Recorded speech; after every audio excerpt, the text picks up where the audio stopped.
नमस्कार। चेतना किस्से कहानियाँ कविताएं मंच पर मैं हिमांशु जैन माँ अहिल्या की पावन नगरी और देश के स्वच्छतम शहर की संज्ञा से विभूषित इंदौर से चेतना मंच के बेहद लोकप्रिय कार्यक्रम यादों की रहगुजर महान हस्तियों की कहानी चेतना मंच की जुबानी में आप सभी का हार्दिक हार्दिक स्वागत करती हूँ और चेतना मंच का हार्दिक आभार व्यक्त करती हूँ कि आपने मुझे इस कार्यक्रम में सूत्रधार बनने का सुअवसर प्रदान किया।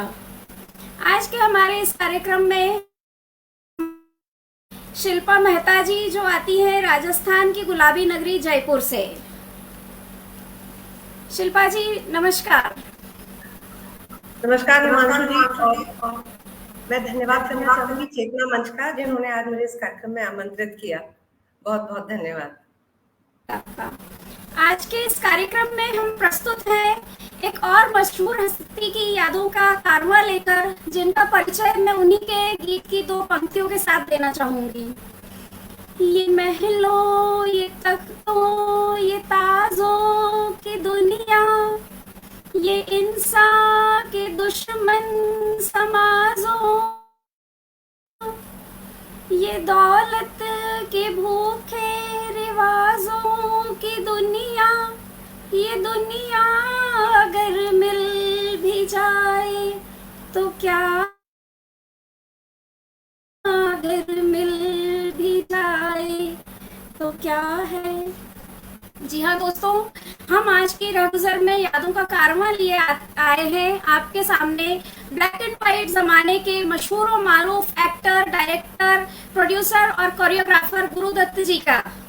इनकी विशिष्ट प्रतिभाओं के बारे में हम सबको परिचय करवाने के लिए शिल्पा जी हमारे साथ मौजूद है मंच पर। और आज के कार्यक्रम में बहुत स्वागत करते हुए मैं शिल्पा जी से अनुरोध करूं कि आप गुरुदत्त जी के जीवन के बारे में हमें कुछ बताएं। उसके पहले मैं चंद पंक्तियों के साथ जी की ओर मोड़ूंगी। तुम जो हुए मेरे हम सफर, रास्ते बदल गए, लाखों दिए मेरे प्यार की राहों में जल गए। तो एक ऐसे बहुमुखी अभिनेता जो भारत के ऑर्सन वेल्स में कहलाए जाते थे, जो रोमांस करें तो प्रिंस चार्मिंग की तरह, जब डांस करें तो धड़कनें थिरक उठें, जब गीत गाएं तो सरगम लहक पड़े और अभिनय करें तो उनकी आंखें बोल उठें। इन्हीं पंक्तियों के साथ मैं बहुत स्वागत करती हूँ पुनः हमारे आज की अतिथि शिल्पा मेहता जी का, और आग्रह और हमारे सारे दर्शकों को जो बेहद ही उत्सुक हैं गुरुदत्त जी के बारे में जानने के लिए। तो चलिए अब कार्यक्रम को आगे बढ़ाते हुए मैं रुख मोड़ती हूँ शिल्पा जी की तरफ और चाहूंगी कि शिल्पा जी आप बताएं गुरुदत्त जी के जीवन और उनके प्रारंभिक दिनों के बारे में। धन्यवाद हिमांशु जी, आपने इतना सुंदर उनका वर्णन किया कि मैं तो एकदम मंत्रमुग्ध हो गई। और आपने एकदम जो उनकी प्रतिभाओं के बारे में बताया वो एकदम सही है, तो हम इस कार्यक्रम में उनकी प्रतिभाओं के बारे में ही बताएंगे। तो गुरुदत्त का जन्म 9 जुलाई 1925 को बेंगलोर में हुआ था। इनके पिता का नाम था शिवशंकर पादुकोण और माता का नाम था बसंती पादुकोण। इनके दो भाई है आत्माराम और देवीदत्त, और एक बहन है ललिता लाजमी। तो इनका जन्म तो बेंगलोर में हुआ था, लेकिन इनके प्रारंभिक दिन जो है वो बंगाल में कलकत्ता में गुजरे। वहां पर इनके पिताजी शिफ्ट हो गए थे, एक बैंक में क्लर्क थे और ये भवानी में रहे। तो इनका वैसे तो नाम, मूल नाम जो है वो बसंत कुमार पादुकोण है, पर इनका नाम गुरुदत्त कैसे पड़ा ये भी एक बहुत ही दिलचस्प बात है। एक बार बचपन में ये एक बहुत ही गंभीर दुर्घटना का शिकार हो गए थे। तो जैसे पंडित वगैरह होते हैं तो उन्होंने इनके माता पिता को बताया कि आप इनका नाम बदल दो तो उससे इनके ठीक होने के जो चांसेस हैं वो बढ़ जाएंगे। तो गुरुवार को जन्म लिया तो इसीलिए गुरु, और क्योंकि कलकत्ता में रहते थे, बंगाल में रहते थे, तो वहां दत्त सरनेम एक बहुत ही कॉमन सरनेम है, तो लगा दिया दत्त। तो इस तरह से ये बन गए गुरुदत्त। और दत्त सरनेम होने की वजह से लोग इनको बंगाली समझते हैं, जबकि ये सारस्वत ब्राह्मण है। तो बंगाली संस्कृति का इनके जीवन पर बहुत ज्यादा प्रभाव रहा, और जिसका जो हम देखते हैं इनकी हर एक फिल्म में उसकी छाप बंगाली संस्कृति की छाप है। तो ये इस तरह से इनका बचपन जो है बंगाल में गुजरा। वित्तीय परेशानियां थी, माता पिता के रिश्ते भी बहुत ही तनावपूर्ण थे, लेकिन बचपन से ही गुरुदत्त का नृत्य के प्रति बहुत ज्यादा रुझान था। एक बार की बात है, इनके मामा ने एक पेंटिंग बनाई। वो पेंटिंग जो थी, एक आदमी था और उसके ऊपर एक सांप ऐसे लिपटा हुआ था। तो गुरुदत्त को ये पेंटिंग इतनी पसंद आई कि उन्होंने अपने मामा से कहा कि मैं इस पर एक नृत्य करना चाहता हूँ, एक नृत्य बनाना चाहता हूँ। तो उनके मामा ने उनकी हिम्मत बढ़ाई। तो गुरुदत्त ने एक नृत्य बनाया और उस नृत्य का नाम रखा सपेरा डांस। फिर जब उन्होंने अपने घर वालों के सामने इस नृत्य को पेश किया तो सब लोग एकदम दंग रह गए कि उन्होंने इतना खूबसूरत भाव भंगिमा और जो नृत्य पेश किया। और कमाल की बात यह, उस वक्त उनको ऐसा जो नृत्य संगीत इसकी कोई जानकारी नहीं थी। तो इस नृत्य के लिए उनको 5 रुपए नकद पुरस्कार मिला, एक इनाम मिला, जो मेरे ख्याल से उनके जीवन का पहला इनाम था। और जितने उनको पुरस्कार मिले उन सबसे ज्यादा महत्वपूर्ण वो इनाम था। तो जब ये 14 साल के थे, आपने जो गाया कि लाखों दिए मेरी राह में जल गए, तो उसी से रिलेटेड मैं आपको एक किस्सा बताती हूँ। जब बचपन में इनकी जो दादी है वो आरती के लिए दिया जलाती थी, तो दिए की जो रोशनी होती है उससे ये ऐसे अपनी उंगलियों से दीवार पर आकृति बनाते थे। तो बचपन से ही छाया और रोशनी के प्रति इनका रुझान था। और ये रुझान जो है ये हम इनकी हर फिल्म में देखेंगे। और जो आपने कहा, इनको भारत का ऑर्सन वेल्स कहा जाता है, क्योंकि वो भी छाया और प्रकाश, रोशनी पर बहुत ज्यादा ध्यान देते थे और दोनों ही समकालीन थे। तो ऐसा हम नहीं कह सकते थे कि गुरुदत्त ने उनकी कॉपी किया, वो गुरुदत्त की कॉपी करते थे, पर दोनों ही छाया और प्रकाश का जो फिल्मों में जिस तरह से इस्तेमाल करते थे वो देखने लायक ही होता था। तो ये इस तरह से उनका प्रारंभिक जीवन बीता। आपने गुरुदत्त जी के बारे में दी और आगे बढ़ते हैं 2 पंक्तियों के साथ। हम आपकी आंखों में इस हम आप को बसा दे तो हम मूंद के पलकों को इस दिल को सजा दे तो। शौक स्मार्ट आंखों से बात करने वाले गुरुदत्त जी के बारे में ये कहा जाता है कि उनका नृत्य के प्रति बहुत ही गहरा रुझान रहा, जिसने आगे चलकर उनको कोरियोग्राफी में बहुत ही महत्वपूर्ण योगदान दिया।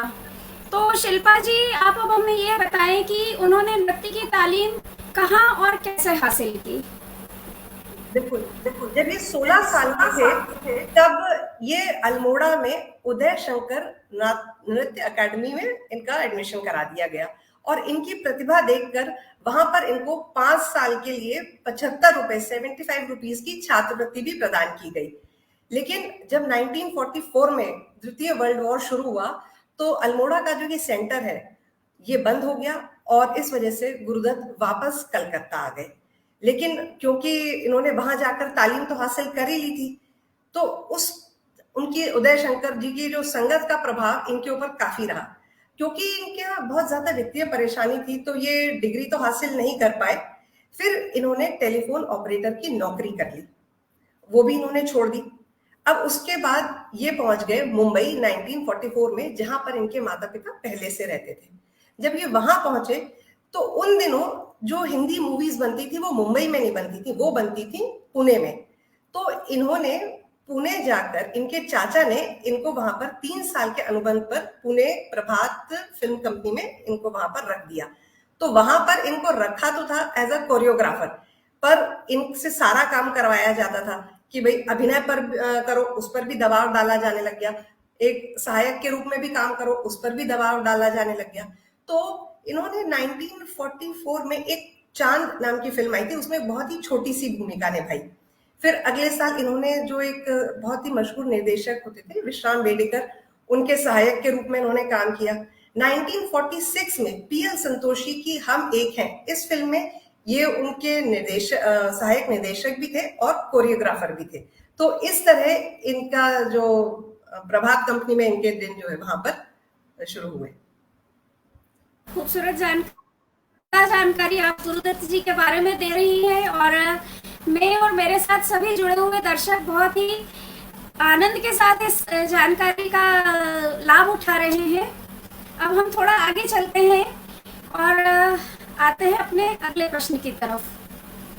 तदबीर से बिगड़ी हुई तकदीर बना ले, तकदीर बना ले, अपने पे भरोसा है तो ये दाव लगा ले, लगा ले, दाव लगा ले। शिल्पा जी, अल्मोड़ा से वापस आकर उन्होंने क्या किया, ये तो हमें कुछ थोड़ी सी जानकारी आपने दी, अवश्य बताएं। अन्यथा हम अपने अगले प्रश्न पे चलते हैं कि ये जो गीत मैंने आप लोगों के सामने प्रस्तुत किया, दाव लगा ले, तो 1951 में ये फिल्म बनी बाजी, और ये इसी फिल्म का बहुत ही हिट गीत रहा।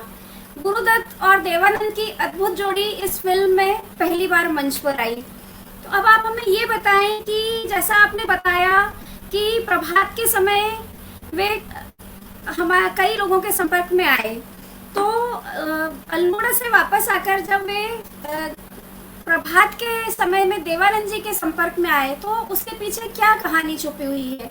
बहुत उत्सुकता है ये जानने की कि इतनी हिट जोड़ी ने आपस में संपर्क किया। अच्छा, एक बात मैं आपको बता दूं, जब ये 3 साल के अनुबंध पे गए थे तो 1947 में इनका अनुबंध खत्म हो चुका था प्रभात कंपनी से। लेकिन अब जब आपने देवानंद की बात छेड़ी तो वहां पर इनकी 2 लोगों से मुलाकात हुई। एक थे देवानंद और दूसरे थे रहमान, जिनसे इनकी दोस्ती ताउम्र रही। अच्छा, देवानंद से इनकी दोस्ती जो है एक बहुत ही उसका मजेदार किस्सा है। 1946 में एक फिल्म बन रही थी जिसका मैंने अभी आपको जिक्र किया, हम एक हैं। तो उस फिल्म में हीरो थे देवानंद और कोरियोग्राफर थे, और कोरियोग्राफर के साथ असिस्ट कर रहे थे डायरेक्टर को गुरुदत्त जी। तो उस दिन इनको शूटिंग पर जाना था और जल्दी थी, तो जब इन्होंने कपड़े पहनने के लिए निकाले तो एक शर्ट निकाली। अब वो शर्ट इनकी नहीं थी, लेकिन इनके पास में कोई और शर्ट नहीं थी और लेट भी हो रहा था, तो इन्होंने वही शर्ट पहन ली और ये स्टूडियो चले गए। तो और वहां स्टूडियो में थे देवानंद। तो जब देवानंद ने इनको देखा तो उन्होंने पूछा कि ये शर्ट किसकी है। तो गुरुदत्त ने इनको सच्चाई बता दी कि भाई मेरे को आने की जल्दी थी और मेरे पास में और कोई शर्ट नहीं थी, तो जो लॉन्ड्री वाला जो शर्ट दे के गया मैंने वही शर्ट पहन ली। तो देवानंद ने कहा कि ये शर्ट मेरी है। तब उनको समझ आया कि लॉन्ड्री वाले ने जो शर्ट की अदला बदली कर दी, तो जो गुरुदत्त शर्ट पहने हुए थे वो देवानंद की थी। तो इस बात पर जो है दोनों ठहाका मारकर हंस पड़े और दोस्ती की सौगात में के रूप में देवानंद ने उनको वो शर्ट गिफ्ट कर दी। तो उस दिन से इनकी दोस्ती शुरू हो गई और धीरे धीरे वो दोस्ती बहुत प्रगाढ़ हुई। और एक दिन की बात है, जब ये लोग दोनों बैठे हुए थे तो देवानंद ने कहा कि यार गुरु, अगर ना मैं आगे कभी अपनी कोई कंपनी खोलूंगा तो उसमें जो भी मैं फिल्म बनाऊंगा उसका निर्देशन तुम करना। तो अब गुरुदत्त भी कहा पीछे रहने वाले थे, तो उन्होंने कहा कि अगर मैं कोई कंपनी बनाऊंगा तो उस फिल्म के हीरो तुम होगे। इस तरह से ठीक है, बात हो गई, सब अपने अपने रास्ते चले गए। लेकिन 1951 में जब नवकेतन फिल्म्स बनी, तब उस नवकेतन फिल्म के अंडर बाजी फिल्म बनी, जिसके निर्देशन की कमान संभाली गुरुदत्त ने। और इस फिल्म में हीरोइन थी कल्पना कार्तिक और गीता बाली, और ये फिल्म बहुत सुपर डुपर हिट हुई। और उसके बाद 1952 में आई जाल, जिसमें देवानंद हीरो थे और उसका भी निर्देशन किया गुरुदत्त ने, और ये फिल्म भी बहुत ही सुपर डुपर हिट हुई। तो इस तरह देवानंद ने तो अपना वादा निभा दिया। अब गुरुदत्त ने अपना वादा कैसे निभाया? 1956 में जब गुरुदत्त ने सीआईडी बनाई तो उन्होंने इस फिल्म में बतौर हीरो तो लिया देवानंद को, लेकिन उन्होंने खुद ये फिल्म निर्देशित नहीं की, उस फिल्म का निर्देशन किया राज खोसला साहब ने। तो हम ये कह सकते कि देवानंद ने तो अपना वादा पूरा निभा दिया कि भाई निर्देशन उनसे करवा लिया, तो गुरुदत्त ने आप ये कह सकते कि आधा वादा निभाया कि उनको हीरो तो ले लिया, लेकिन फिल्म उन्होंने निर्देशित नहीं की। पर जो दोनों फिल्में थी जो नवकेतन फिल्म्स के अंडर बनी, बाजी और जाल, वो एकदम सुपरहिट फिल्म थी। पर उसके बाद में गुरुदत्त और देवानंद ने किसी भी फिल्म में साथ में काम नहीं किया, और उसकी वजह थी कि नवकेतन फिल्म्स में देवानंद के भाई चेतन आनंद भी आ गए। तो गुरुदत्त और चेतन आनंद में थोड़े रचनात्मक टकराव होने लगे, जिसकी वजह से गुरुदत्त ने अपने आप को अलग कर लिया। लेकिन उसके बावजूद इनका जो रिश्ता है वो वैसा ही रहा, इनकी दोस्ती अंत तक वैसे ही एकदम प्रगाढ़ रही। तो ये इनकी बहुत ही खूबसूरत दोस्ती थी, और दोस्ती की मिसाल भी देते हैं लोग इनके। जी हिमांशु। बहुत खूबसूरत जानकारी, दोस्ती की इतनी अच्छी मिसाल। हर क्षेत्र में दोस्ती वाकई में बेमिसाल हुआ करती है, और आपने एक बहुत अच्छा उदाहरण हम लोगों के सामने प्रस्तुत किया। बहुत अच्छी जानकारी आपने हमको दी। अब आप हमें ये बताएं कि प्रभात कंपनी के बंद होने के बाद में गुरुदत्त जी ने क्या क्या काम किए। जी जैसा कि मैंने आपको बताया कि ये प्रभात कंपनी से इनका अनुबंध खत्म हो गया, पर फिर इनकी माँ ने, जो प्रभात कंपनी की सीईओ थे बाबूराव जी, उनसे अनुरोध किया तो इनको वहां पर स्वतंत्र सहायक के रूप में नौकरी मिल गई।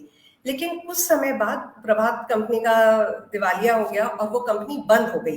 तो 1947 में गुरुदत्त वापस मुंबई आ गए। अच्छा, ये उनके बहुत ही एक संघर्ष का समय रहा। उनके पास नौकरी भी नहीं थी, और इन्हीं दौरान, अपने संघर्ष के दौरान, उन्होंने इलस्ट्रेटेड वीकली नाम की एक साप्ताहिक अंग्रेजी पत्रिका है, वहां पर इन्होंने लघु कथाएं लिखनी शुरू कर दी। और उसी लघु कथा को जब ये लिखते रहे, काफी टाइम तक इन्होंने लिखा, तो उसी दौरान इन्होंने एक आत्म कथात्मक शैली में एक कहानी लिखी, जिसका नाम इन्होंने रखा कश्मकश, वैसे जिसका अर्थ होता है संघर्ष। और बाद में यही संघर्ष, यही कश्मकश जो कहानी है, ये आगे चल के बनी प्यासा। इसके बारे में तो खैर हम बाद में बात करेंगे। तो ये वापस आ गए, और उसके बाद क्योंकि अब इनके पास में कोई काम था नहीं, पर फिर इन्होंने वापस आकर 1947 में जो दो उस वक्त के नामी निर्देशक थे, एक थे अमिय चक्रवर्ती और ज्ञान मुखर्जी, उनके साथ दो फिल्मों में काम किया।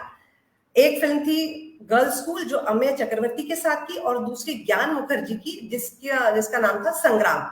तो इन दो फिल्मों में उन्होंने काम करा। जानकारी गुरुदत्त जी के बारे में आप देती जा रही हैं, और हम सब लोगों की उनके प्रति जो एक उत्सुकता है वो और अधिक तीव्र होती चली जा रही है कि हम और अधिक से अधिक उनके बारे में जानना चाहते हैं। हर व्यक्ति के जीवन में एक स्थान होता है लेडी लक का। पहले मैं गुनगुनाती हूँ, फिर आपसे प्रश्न करती हूँ। ये कौन आया कि मेरे दिल की,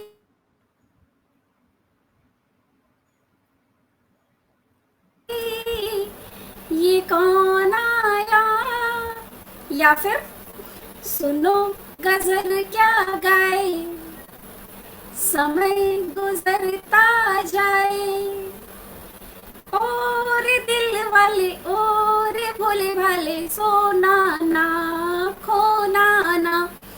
जैसे शानदार सुमधुर गीतों को अपनी आवाज देने वाली सुप्रसिद्ध गायिका जो उस समय थी गीता दत्त जी, उनसे गुरुदत्त जी का रिश्ता था।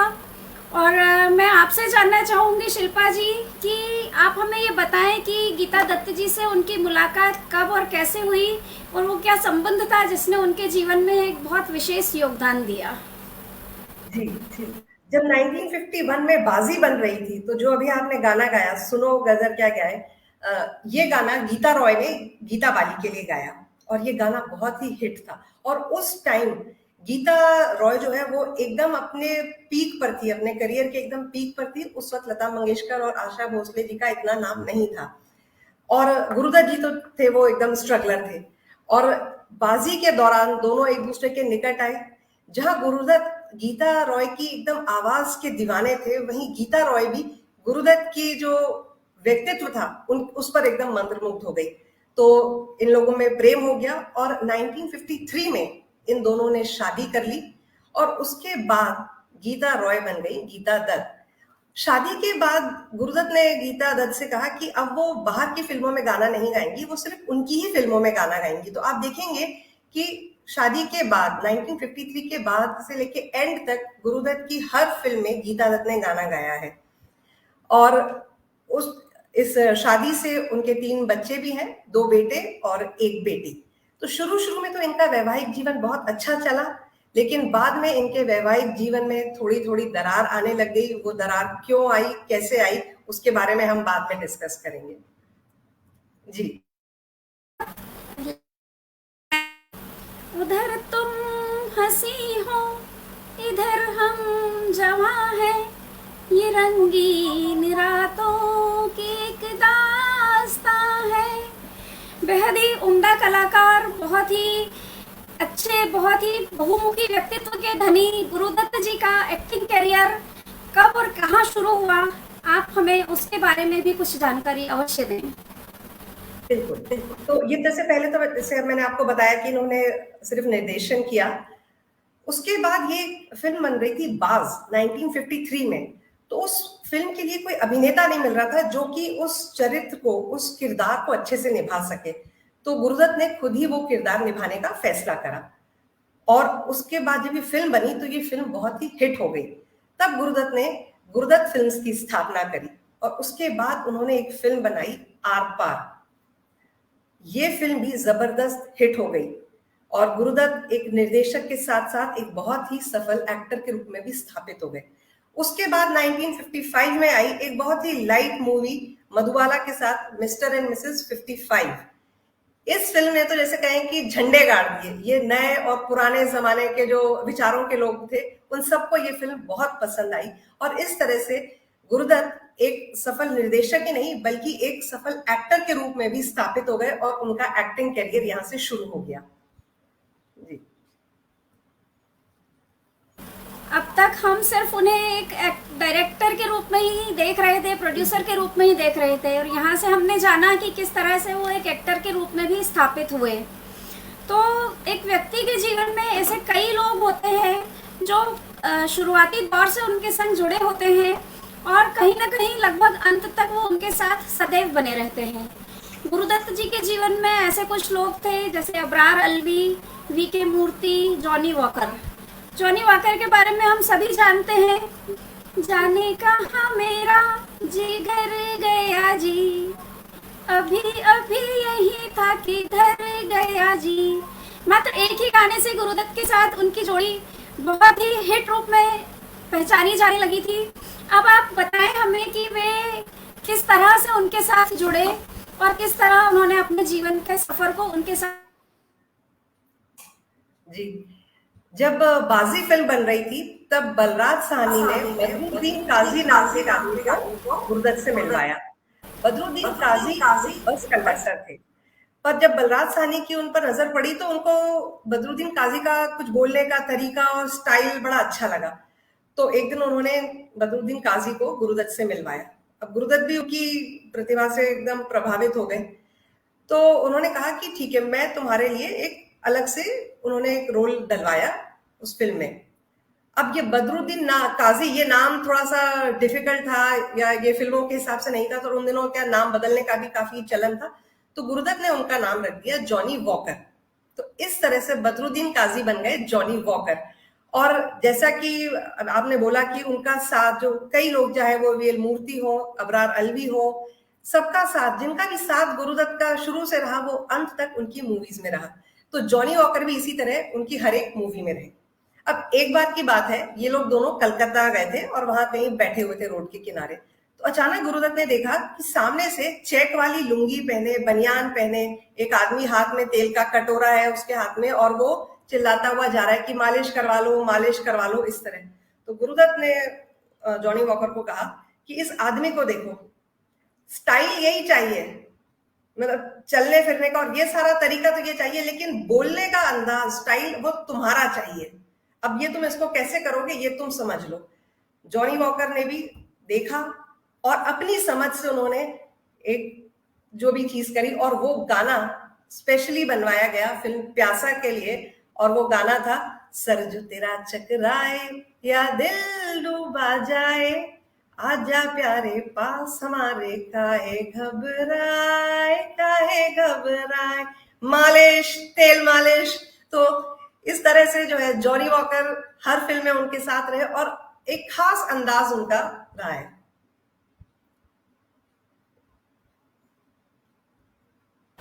आगे बहुत उम्दा जानकारी जॉनी वॉकर के साथ गुरुदत्त की और जीवन भर के साथ की। साल 1956 प्रोड्यूसर गुरुदत्त, मूवी सीआईडी, और डेब्यू मूवी।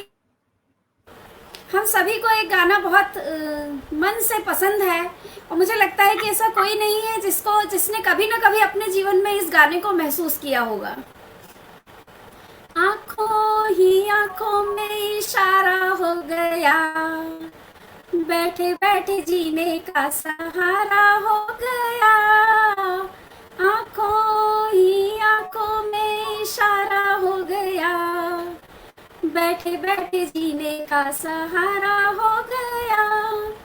गुरुदत्त जी हमेशा नए लोगों को सदैव ही मौका दिया करते थे अपनी प्रतिभा को दिखाने का, और वहीदा रहमान जी भी उन्हीं की खोज थी। शिल्पा जी आप हमें बताएं कि वहीदा रहमान जी को उन्होंने कैसे खोजा, जिनसे बेहद मशहूर रहे। शिल्पा जी। वहीदा रहमान वैसे उस वक्त साउथ में हिट हो चुकी थी, और गुरुदत्त को सीआईडी फिल्म के लिए, हालांकि रोल बहुत छोटा था, पर उनको एक ऐसी लड़की की तलाश थी जो थोड़ी कम से खूबसूरत हो और जिसकी उर्दू जुबान थोड़ी साफ हो। तो उनको एक दो लोगों ने बताया, और जब वो इनसे वहीदा रहमान से मिले तो वहीदा रहमान के व्यक्तित्व से वो बहुत ज्यादा आकर्षित हो गए, और उनको लगा कि हाँ, ये उस रोल के लिए ही एकदम फिट रहेंगी। तो हालांकि रोल बहुत छोटा था, पर उन्होंने सीआईडी में वहीदा रहमान को इंट्रोड्यूस किया, और वहीदा रहमान को काफी लोगों ने पसंद भी किया। और उस फिल्म के बाद, क्योंकि वो फिल्म हिट हो गई, और वहीदा रहमान उसके बाद गुरुदत्त कैंप की हीरोइन हो गई, और शुरू से लेकर अंत तक वो उनकी हर फिल्म में रही।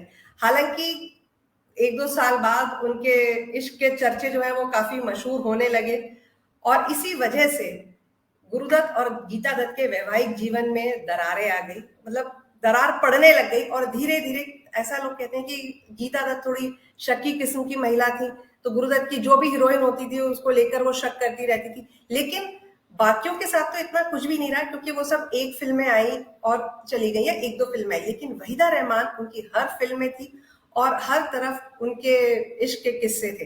हालांकि वहीदा रहमान ने कभी भी उनके और गुरुदत्त के रिश्ते के ऊपर कभी कोई टिप्पणी नहीं की, लेकिन गुरुदत्त के वैवाहिक जीवन में दरार आ गई, और इस दरार का नतीजा ये रहा कि गीता दत्त गुरुदत्त को छोड़कर चली गई।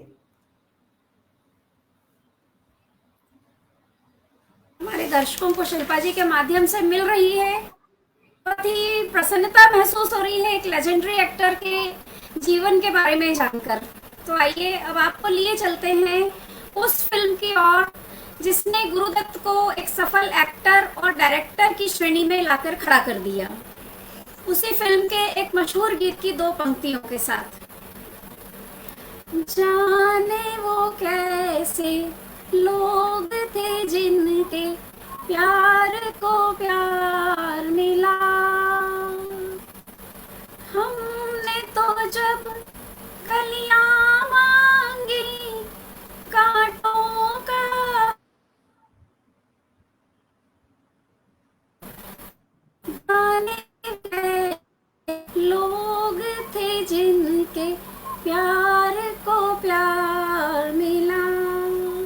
जी हाँ, हमारे सभी दर्शक अब ये जानना चाहेंगे कि गुरुदत्त जी की लेजेंडरी फिल्म प्यासा किस तरह से अपने मकाम तक पहुंची। बिल्कुल, प्यासा जो है वो, आपको मैं बताऊं कि प्यासा और कागज के फूल, ये जो दो फिल्में हैं, ये टॉप 100 एशियाई मूवीज की लिस्ट में है। टाइम मैगजीन ने इसको रखा हुआ है। तो अभी हम बात करते हैं प्यासा की। जब गुरुदत्त प्यासा बना रहे थे तो कोई भी प्रोड्यूसर इस फिल्म को हाथ नहीं लगाना चाह रहा था, क्योंकि इसकी कहानी की वजह से।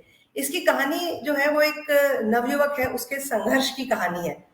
तो गुरुदत्त इस फिल्म में दिलीप कुमार, नरगिस और मधुबाला को लेना चाह रहे थे, और मधुबाला और नरगिस वो दोनों ही गुलाबों का रोल करना चाह रही थी, और दिलीप कुमार को गुरुदत्त लेना चाह रहे थे। लेकिन दिलीप कुमार ने इस फिल्म को मना कर दिया करने से, क्योंकि उस वक्त वो देवदास कर रहे थे, और उन्हें लगा कि देवदास का किरदार और जो प्यासा फिल्म का हीरो है विजय, उन दोनों के जो किरदार है वो एकदम सेम है, एक तरह से एक ही जैसे हैं। तो इसीलिए दिलीप कुमार ने ये फिल्म मना कर दी। फिर भी गुरुदत्त ने उनसे कई बार रिक्वेस्ट की, पर जब दिलीप कुमार ने मना कर दिया तो गुरुदत्त ने कहा कि अच्छा ठीक है, आप इस फिल्म का मुहूर्त कर दीजिएगा। तो जिस दिन मुहूर्त था उस दिन दिलीप कुमार स्टूडियो आए, और उसी कंपाउंड जो है, उस स्टूडियो के कंपाउंड में बी आर चोपड़ा साहब का भी ऑफिस था। तो दिलीप कुमार पहले चले गए बी आर चोपड़ा के ऑफिस, और इधर मुहूर्त का समय निकला जा रहा था। तो गुरुदत्त ने उनको बुलावा भेजा कि भाई आइए, समय निकला जा रहा है। तो दिलीप कुमार ने संदेशा भिजवाया कि अभी आ रहा हूं 10 मिनट में। 10 मिनट बीत गए, दिलीप कुमार नहीं आए। फिर जो गुरुदत्त ने दो, जिसको कहते हैं ना जासूस कहिए या दो भंवरे, वो वहां भेजे कि जाओ देख कर आओ कि भाई वो अभी तक क्यों नहीं आए। तो ऐसा पता चला, जो भंवरों ने आके उनको रिपोर्ट दी कि वो कुछ फिल्म की स्क्रिप्ट कुछ डिस्कस कर रहे हैं और ऐसा लग नहीं रहा कि वो अभी वहां से और थोड़ी देर उठेंगे। तो गुरुदत्त समझ गए कि दिलीप कुमार अब नहीं आएंगे और उन्होंने इस फिल्म का शॉट दिया और ये डिसाइड किया कि वो खुद ही इस फिल्म में विजय का किरदार करेंगे। तो जब दिलीप कुमार नहीं थे तो नहीं इसमें आई नरगिस, नहीं इसमें आई मधुबाला, और फिर इस फिल्म में आई माला सिन्हा और वहीदा रहमान। और जैसा कि आपने कहा, एक एक गाना इस फिल्म का जो है वो हिट था। हालांकि इस फिल्म की जो एंडिंग थी उसमें अबरार अलवी और गुरुदत्त दोनों में थोड़ा सा टकराव हो गया, क्योंकि अबरार अलवी एक अलग तरह का एंड चाहते थे और गुरुदत्त एक अलग तरह का एंड चाहते थे। अबरार अलवी ने कहा कि ये फिल्म शायद लोगों को इस तरह का एंड पसंद नहीं आए, तो हमें एंड चेंज कर देना चाहिए। लेकिन गुरुदत्त भी जो है वो फिल्में इतने कन्विंसिंगली बनाते थे कि जो उन्हें ठीक लगता था वो ही करते थे। तो उन्होंने जो एंड रखा वो वही रखा जो गुरुदत्त चाहते थे। तो ये कहानी है प्यासा फिल्म की। फिल्म प्यासा, और फिर से हीरोइन वहीदा रहमान। बिल्कुल बिल्कुल। फिर से वही दौर जहां गुरुदत्त और वहीदा रहमान फिर से एक बार चर्चा में आए, और जिससे गुरुदत्त के वैवाहिक जीवन पर फिर से प्रभाव पड़ना शुरू हुआ। हम फिर उनके व्यक्तिगत जीवन की ओर रुख करते हैं और चाहते हैं कि आप हमें ये बताएं कि क्या गुरुदत्त जी ने अपने शादीशुदा जीवन को बचाने की कितनी कोशिश की और किस तरह से उन्होंने चाहा कि उनके वैवाहिक जीवन को कोई क्षति न पहुंचे। शिल्पा जी। जी। तो जैसा कि मैंने आपको बताया, गीता दत्त जो है उन्होंने बाहर की फिल्मों में गाना बंद कर दिया था। तो अब गुरुदत्त तो एकदम सफल हो गए और गीता दत्त का करियर हो गया ढलान पर। तो इससे वो थोड़ी फ्रस्ट्रेटेड भी हो गई और फिर ये सारी जो खबरें थी ये सुनकर उनके बीच में लड़ाई झगड़े बहुत बढ़ने लगे। तब गुरुदत्त ने निश्चय किया कि वो एक फिल्म बनाएंगे जिसकी हीरोइन होंगी गीता दत्त, और उस फिल्म का नाम था गौरी। तो ये फिल्म उन्होंने शुरू भी कर दी थी, 3-4 रील बनी, लेकिन उसके बाद में उन्होंने वो फिल्म बंद कर दी क्योंकि गुरुदत्त को उसकी स्क्रिप्ट पसंद नहीं आई। तो इससे गीता दत्त जो है वो और नाराज हो गई। और इस फिल्म के बारे में मैं आपको बताऊं कि ये जो फिल्म गुरुदत्त बना रहे थे इसके लिए उन्होंने एक स्पेशल लेंस यूज किया था। अब वो स्पेशल लेंस क्या था इसके बारे में मैं आपको आगे बताऊंगी, लेकिन फिलहाल अभी हम जब इनके वैवाहिक जीवन पर ही हैं, तो जब गुरुदत्त ने ये फिल्म बंद कर दी तो गीता दत्त की नाराजगी और बढ़ गई। और ये सारे किस्सों की वजह से, और गीता दत्त क्या करती थी कि हर थोड़े थोड़े दिनों में नाराज होकर छोड़कर चली जाती थी। तो इस बार भी वो अपने 3 बच्चों को लेकर अपने मायके चली गई। पर गुरुदत्त ने जब एक बार सोच लिया कि वो ये फिल्म नहीं बनाएंगे तो उन्होंने ये फिल्म नहीं बनाई, और उनका जो वैवाहिक जीवन है वो दूर दूर और दूर होते गए। जी। किस्से ऐसे होते हैं जो हमें थोड़ा तकलीफ में डालते हैं। ऐसा ही कुछ किस्सा गुरुदत्त और गीता दत्त के वैवाहिक जीवन के बारे में रहा। सन 1956 में गुरुदत्त ने भारत की प्रथम सिनेमास्कोपिक फिल्म बनाना आरंभ किया और उसको नाम दिया गौरी, जिसमें मुख्य किरदार उनकी पत्नी गीता दत्त निभा रही थी। लेकिन यह फिल्म गौरी बन नहीं पाई। शुरुआत हुई इसकी, लेकिन ये अपने अंजाम तक नहीं पहुंची। बेचैन गुरुदत्त के मन में फिर कुछ और बनाने का ख्याल आया और उन्होंने बनाई कागज के फूल। कागज के फूल के बारे में ये कहा जाता है कि इसके बाद में उन्होंने निर्देशन छोड़ दिया। तो अब आप हमारे दर्शकों को इस बारे में बताएं कि ये मास्टरपीस किस तरह से आकार में आया। तो जो मैंने आपको कहा, एक स्पेशल लेंस जो गुरुदत्त ने यूज करा था गौरी फिल्म बनाने के लिए, तो अब मैं आपको उसी के बारे में बताना चाहूंगी कि एक बार 20th सेंचुरी फॉक्स जो है वो भारत आई थी किसी फिल्म की शूटिंग के लिए। तो उन्होंने अपने लेंस यहीं छोड़ दिए। तो जब गुरुदत्त को इन लेंस के बारे में पता चला तो उन्होंने उस लेंस से थोड़ी बहुत रीलें बनाई और उनको वो बहुत पसंद आया। तो उन लेंस का इस्तेमाल उन्होंने किया था गौरी फिल्म बनाने में। तो अगर वो गौरी फिल्म बनती तो गौरी फिल्म भारत की सबसे पहली सिनेमास्कोप फिल्म होती, लेकिन क्योंकि गौरी फिल्म नहीं बनी तो तो गुरुदत्त ने ये जो टेक्निक है, ये जो लेंस है, ये इस्तेमाल किया कागज के फूल बनाने के लिए। तो इस तरह कागज के फूल भारत की पहली सिनेमास्कोप फिल्म बनी। अब जब गुरुदत्त की फिल्म बना रहे थे तो कई लोगों ने उन्हें सलाह दी कि वो ये फिल्म नहीं बनाए, क्योंकि ये एक तरह से उनकी आत्मकथा थी। इसकी कहानी थी कि एक निर्देशक है जो एक नई जो नायिका है उसके प्रेम में पड़ गया, घर में उसकी पत्नी है, उसके बच्चे, उसकी एक छोटी बेटी है, और वो अपनी पत्नी और बेटी पर ध्यान नहीं दे रहा है, जिसकी वजह से इनमें तनाव हो रहा है। इस फिल्म की 10 रील बनी। तो जो उनके सिनेमेटोग्राफर हैं मूर्ति साहब, उन्होंने भी कहा कि ये फिल्म आप नहीं बनाइए। तो गुरुदत्त ने कहा कि ये फिल्म मैं अपने लिए बना रहा हूँ, ये फिल्म तो बनाएंगे ही बनाएंगे। फिल्म बननी शुरू हुई। अब एसडी बर्मन ने उनसे कहा कि आप ये फिल्म नहीं बनाओ, ये फिल्म नहीं चलेगी, और जो भी उन्होंने कहा। तो गुरुदत्त ने बोला कि आप आपका काम कीजिए और मुझे मेरा काम करने दीजिए। तो उनकी इस बात से एसडी बर्मन साहब इतने आहत हुए कि उसके बाद एसडी बर्मन और गुरुदत्त ने किसी भी फिल्म में साथ काम नहीं किया। अब ये फिल्म बनी और पूरा गुरुदत्त ने इस पे अपना जो कहते हैं सब कुछ झोंक दिया और ये फिल्म बनाई। लेकिन अफसोस कि 1 हफ्ते के अंदर ही ये फिल्म सिनेमा घरों से उतर गई। ये फिल्म बुरी तरह से फ्लॉप हो गई और गुरुदत्त को इस फिल्म से 17 लाख, उस जमाने में 17 लाख एक बहुत बड़ा अमाउंट होता था 1950s में, उसका नुकसान हुआ। वो दिवालिया हो गए और गुरुदत्त इस फिल्म के नहीं चलने से इस कदर टूट गए कि उन्होंने फिल्म निर्देशन से अपने आप को एकदम अलग कर लिया। जब राज कपूर ने यह फिल्म देखी तब उन्होंने कहा कि ये फिल्म अपने समय से बहुत पहले बन गई। आज भले ये फिल्म नहीं चली है, लेकिन आगे जाके ये फिल्म एक मील का पत्थर साबित होगी और आने वाली नस्लें इस पर नाज करेंगी। और राज कपूर जी की भविष्यवाणी एकदम सच साबित हुई, क्योंकि 1970s में जब ये फिल्म फिर से रिलीज हुई तो आप मानेंगे नहीं, ये फिल्म सुपर हिट हुई और 11 देशों की जो फिल्म में ये फिल्म को स्क्रीनिंग के लिए इसके प्रिंट मंगाए गए।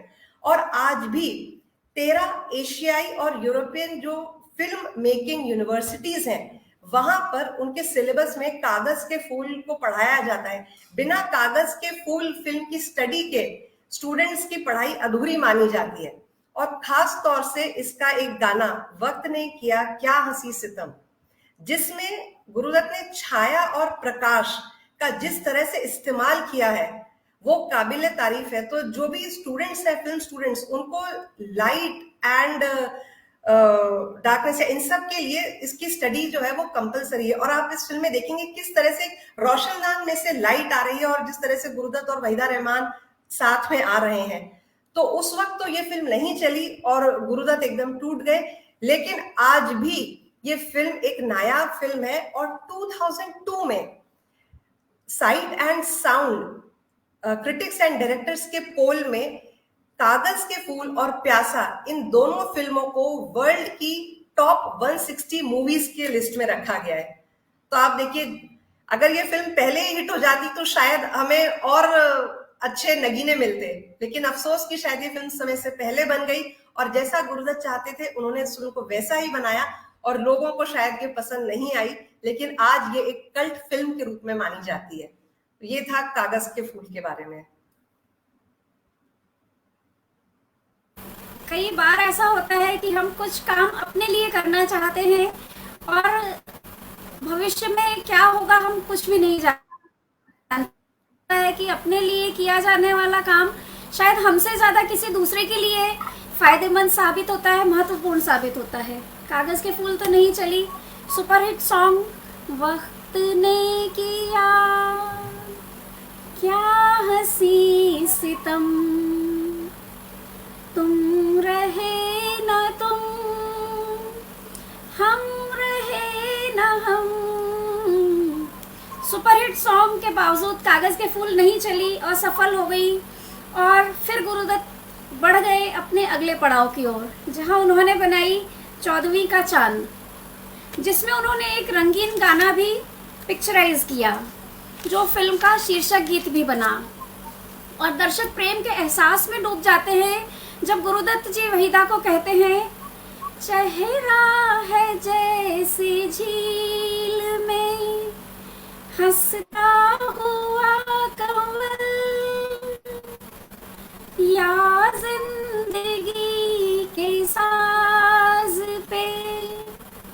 छेड़ी हुई गजल,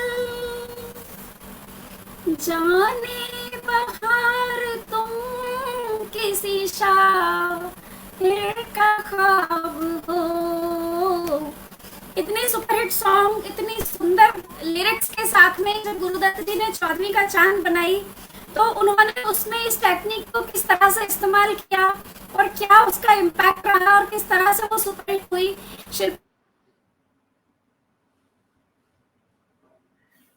जी, अब जब कागज के फूल जब फ्लॉप हो गई तो गुरुदत्त एकदम टूट गए, लेकिन वो हमेशा बेचैन रहते थे। उन्हें वो ऐसे लोगों में नहीं थे कि मतलब कुछ फ्लॉप हो गया तो मैं बैठ जाऊं। आगे से आगे उनके पास स्क्रिप्ट रहती थी, काम करने के लिए हमेशा उत्सुक रहते थे। तो उन्होंने बनाना चाहा चौधरी का चांद। अब निर्देशन से तो उन्होंने अपने आप को अलग कर लिया, तो उन्होंने निर्देशन की कमान दी मोहम्मद सादिक को। अब लोगों ने फिर कहा कि इनको मत लीजिए आप, कि इनकी 2 फिल्में पहले फ्लॉप हो गई। तो गुरुदत्त ने कहा कि मेरी भी तो फिल्म फ्लॉप हो गई। और क्योंकि इस फिल्म में एक खास लखनवी अंदाज था और सादिक साहब उसमें एक्सपर्ट थे, तो गुरुदत्त ने फिर किसी की नहीं सुनी और उन्होंने सादिक साहब को ही इसमें निर्देशन का काम दिया।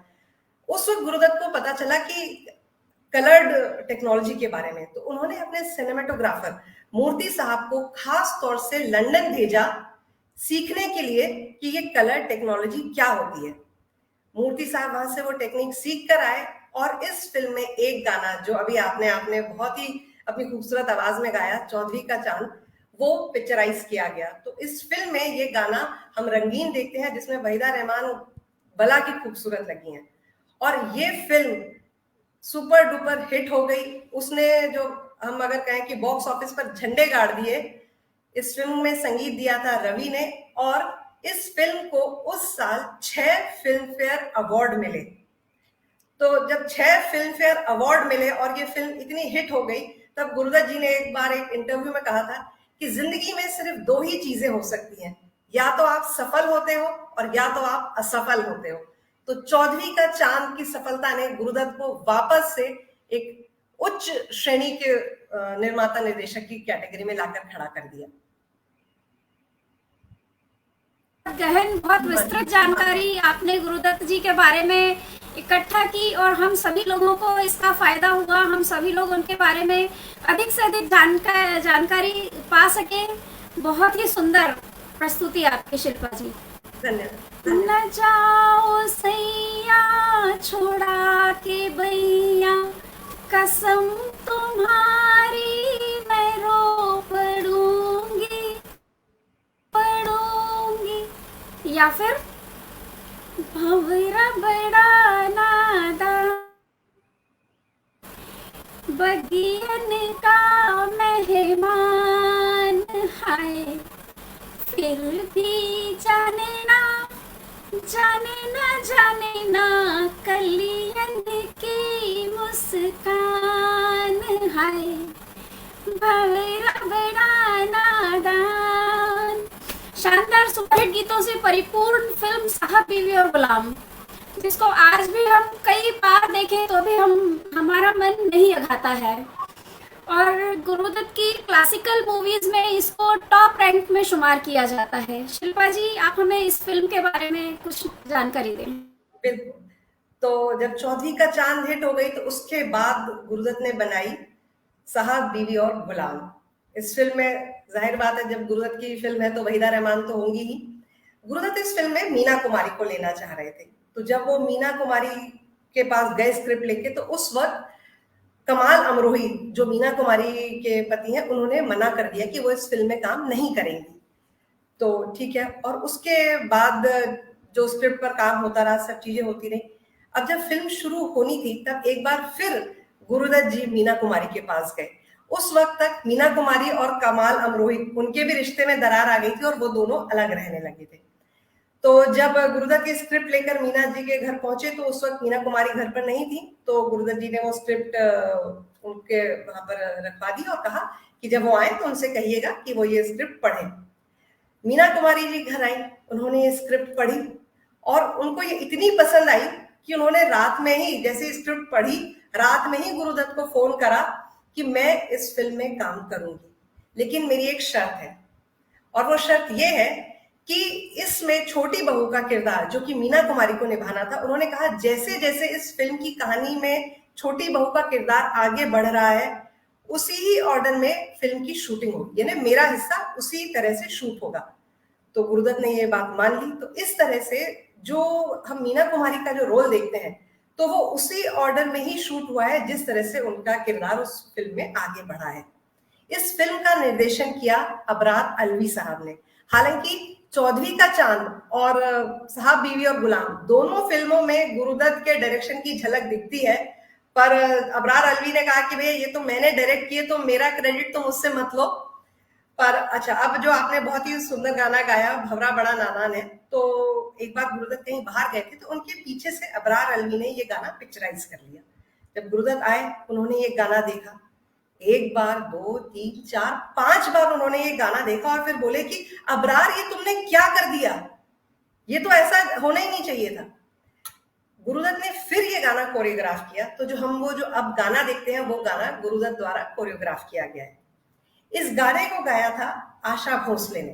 तो आशा भोसले बताती हैं कि जिस दिन गाने की रिकॉर्डिंग थी, उस दिन गुरुदत्त खुद स्टूडियो में आ गए और मेरे सामने आकर बैठ गए और उन्होंने कहा कि आशा, तुम जब गाना गाओगी तो सिर्फ मुझे देखना, और जैसे जैसे मैं अपना चेहरा बनाऊं, जैसे जैसे मैं एक्सप्रेशन दूं, तुम बस मुझे देख के गाना गाना।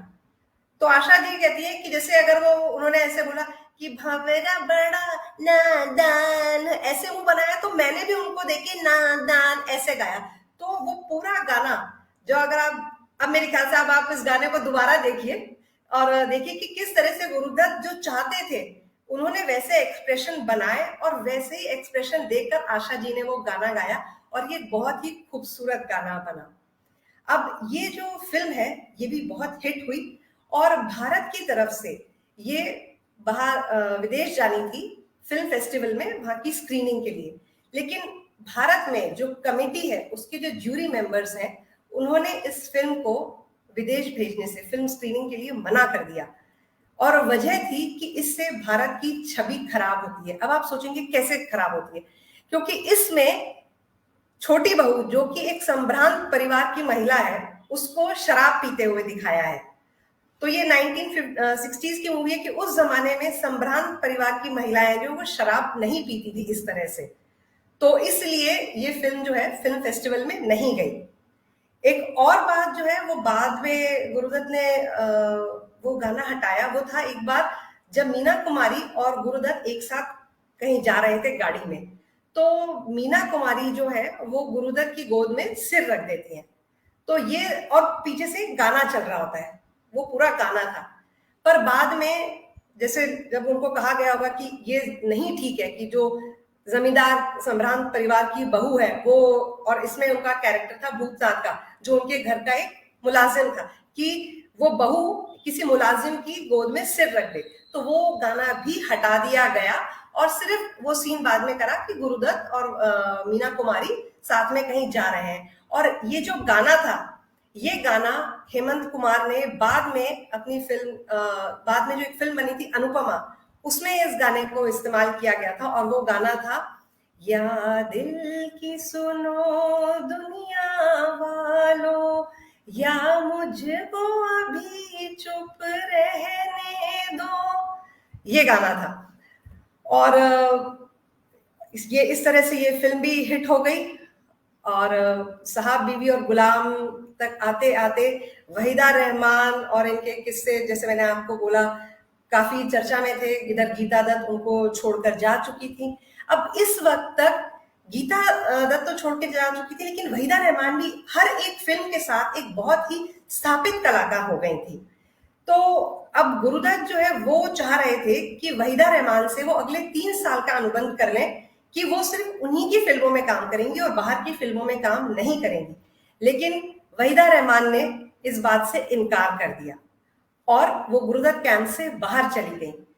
तो इससे गुरुदत्त और टूट गए, नैराश्य में डूब गए कि वहीदा रहमान उनका कैंप छोड़कर चली गई, गीता दत्त चली गई, बच्चे चले गए। तो इससे गुरुदत्त का जो शराब में वो उन्होंने अपने आप को धीरे धीरे डुबोना शुरू कर दिया और ये उनका जो जीवन था धीरे धीरे मैं कहूंगी कि थोड़ा सा नीचे की तरफ या डाउनफॉल की तरफ जाने लग गया। ये साहब बीवी और गुलाम के बारे में जानकारी थी। अब हम आ पहुंचे हैं अपने कार्यक्रम के अंतिम चरण में, जहां हम उनके अंतिम दिनों के बारे में जानेंगे आपसे, जहां गुरुदत्त कहते हैं, बिछड़े सभी बारी बारी, देखी जमाने की यारी, बिछड़े सभी बारी बारी। सिनेमा जगत को एक से बढ़कर एक फिल्में देने वाले बहुत ही उम्दा कलाकार गुरुदत्त जी महज 39 वर्ष की आयु में आत्मघात का शिकार हुए। उन्होंने अपने जीवन को अपने हाथों से खत्म कर लिया, ऐसा माना जाता है, और कहीं ना कहीं ये उनके जीवन में एक रहस्य बनकर रह गया। और हम सभी बहुत गमगीन महसूस करते हैं जब हम ये देखते हैं। तो शिल्पा जी, आप हमारे दर्शकों को बताएं कि उनकी यह त्रासद मृत्यु किस प्रकार से हुई। जी जी, आपने एकदम सही कहा कि 39 इयर्स की उम्र में ही जो है उन्होंने आत्महत्या कर ली। तो और बहुत ही आपने सुंदर बात कही कि बिछड़े सभी बारी बारी, जैसे कि मैंने आपको कहा वहीदा जी चली गई, गीता जी चली गई उनकी जिंदगी से, बच्चे चले गए।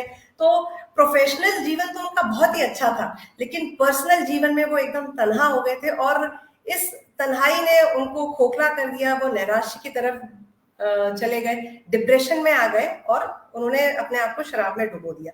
तो ये बात है 10 अक्टूबर 1965 की। तो उस दिन भर ये अपने बच्चों के साथ थे, दिन भर बच्चे इनके साथ समय बिताकर गीता दत्त के घर वापस चले गए। उन्होंने वापस से गीता दत्त को फोन किया कि बेटी को वापस भेजो, तो गीता दत्त ने मना कर दिया। उन्होंने 2-3 बार फिर फोन किया, गीता दत्त ने मना कर दिया कि अभी तो वो नहीं आएगी। तो ऐसा कहते हैं, मैंने ऐसा पढ़ा कि उस दिन इन्होंने गुस्से में फिर गीता दत्त को कहा कि आज अगर तुमने उसको बेटी को नहीं भेजा तो कल तुम मेरा मरा हुआ मुंह देखोगी। तो ये तो खैर ये बात हो गई। अब उस दिन इनके घर राज खोसला और अबरार अलवी आगे की फिल्म के स्क्रिप्ट के डिस्कशन के लिए आए थे, पर उन्होंने डिस्कशन करने से मना कर दिया। 1:30 बजे खाना खाकर अबरार अलवी भी चले गए, और उस दिन इन्होंने बहुत शराब पी। उसके बाद गुरुदत्त भी अपने कमरे में चले गए। अगले दिन जब सुबह 10 बजे गीता दत्त का फोन आया तो कुक ने बोला कि साहब तो सो रहे हैं। अच्छा, जब इन कागज के फूल के बाद जब ये दिवालिया हो गए तो इन्होंने पेडर रोड पर किराए पर एक घर ले लिया था, जहां पर ये सिर्फ अपने कुक के साथ रहते थे, क्योंकि गीता दत्त भी इनको छोड़कर जा चुकी थी। तो कुक ने कहा कि साहब तो अभी तक सो रहे हैं। तो गीता दत्त को एकदम रात की बात याद आई कि पता नहीं क्या हुआ, तो उसने कुक से कहा कि तुम जाकर दरवाजा तोड़ दो। जब कुक ने जिनकी मदद से वो दरवाजा तोड़ा तो उसने देखा कि गुरुदत्त पलंग पर बेसुध पड़े हुए हैं, और वहां पास में स्टूल पर एक शराब का ग्लास रखा हुआ है। आनंद फानंद में डॉक्टर को बुलाया गया। जब पता चला उसके बाद में, तो उन्होंने बहुत ज्यादा नींद की गोलियां खा ली शराब में घोलकर, और जिसकी वजह से उनकी मृत्यु हो गई। तो उनकी इस त्रासद मौत ने सबको हिलाकर रख दिया कि इतना यंग टैलेंटेड एक्टर डायरेक्टर कैसे जा सकता है। तो ये उनकी जो एक मृत्यु थी वो आज भी एक रहस्य है, और फिल्म जगत के लिए एक क्षति है, एक बहुत ही उनकी त्रासद मौत हुई। जी हिमांशु जी, दुखद घटना ये रही, और कहीं ना कहीं हम सभी जो उनके चाहने वाले हैं में मृत्यु से बहुत कुछ अच्छे मास्टर पीसेस फिर से हम जो देख पाते उनसे महरूम रह गए। तो उनके इस छोटे से फिल्मी सफर में उन्होंने बतौर एक्टर डायरेक्टर कई फिल्में बनाई। शिल्पा जी, आप हमें ये बताएं कि उनकी अंतिम फिल्म कौन सी थी और वो क्या बना रहे थे। जी अच्छा, इसके बाद में उन्होंने एक फिल्म की थी सांझ और सवेरा, जिसमें हीरोइन थी मीना कुमारी। उसके बाद वो फिल्म बना रहे थे बहारें फिर भी आएंगी, जिसमें हीरोइन थी तनुजा और माला सेना, और हीरो वो खुद थे। लेकिन क्योंकि इनकी मौत हो गई थी तो उसके बाद में इस फिल्म को उनके भाई आत्माराम ने कंप्लीट की, और जो गुरुदत्त का पोर्शन था वो धर्मेंद्र ने रीशूट किया। तो अब जो फिल्म है उस फिल्म में है धर्मेंद्र, तनुजा और माला सेना। तो हम ये कह सकते हैं कि बहारें फिर भी आएंगी गुरुदत्त की आखिरी फिल्म थी, हालांकि वो इस फिल्म में नहीं थे, पर उनके द्वारा बनाई जा रही ये आखिरी फिल्म थी। वैसे उनकी आखिरी फिल्म सांझ और सवेरा थी मीना कुमारी के साथ। तो ये उनका एक बहुत ही छोटा सा फिल्मी सफर था। मेरे ख्याल से, जिसमें सिवाय कागज के फूल के हर एक फिल्म बतौर नायक कह लीजिए आप या निर्माता निर्देशक एक हिट फिल्म साबित हुई। और उनका करियर बहुत छोटा लेकिन बहुत ही फिल्म जगत के लिए बहुत ही महत्वपूर्ण करियर है। बहुत खूब शिल्पा जी, बहुत बहुत आभार, धन्यवाद आपका कि आपने बहुत ही रोचक जानकारी हमारे श्रोताओं, हमारे दर्शकों को दी। मैं चाहूंगी कि आप अपने पूरे स्क्रिप्ट के अंतिम पड़ाव पर आए हैं, तो हम उसको आपकी कुछ विशेष बातों के साथ में आप गुरुदत्त जी के बारे में कुछ ऐसा कहें जो हम सभी लोगों को फिर एक बार मंत्रमुग्ध कर दे। धन्यवाद हिमांशु जी। मैं आपको कैफी आजमी द्वारा लिखी हुई चंद लाइनें सुनाना चाहूंगी, जो कैफी आजमी ने उनकी त्रासद मौत पर लिखी थी। तुम जैसे गए ऐसे भी जाता नहीं कोई, डरता हूं कहीं खुश्क ना हो जाए समुंदर, राख अपनी कभी आप बहाता नहीं कोई, एक बार तो खुद मौत भी घबरा गई होगी, यूं मौत को सीने से लगाता नहीं कोई।